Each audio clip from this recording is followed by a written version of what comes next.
isang nakikita natin dyan, okay, gagamitin ng Tape Incorporated na yan, ng Tape Incorporated yung pagbawi, no, ng trademark ng Eat Bulaga bilang bargaining chip. At yung planning, yung mga planners or planning division ng GMA, nagpaplano na yan for 2025, advance, kung ano mga plano niyo, the nearest future.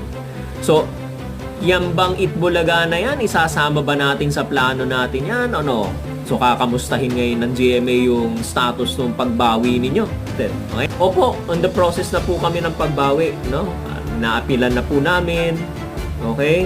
At, kung maaari po sana, okay, makikiusap sila.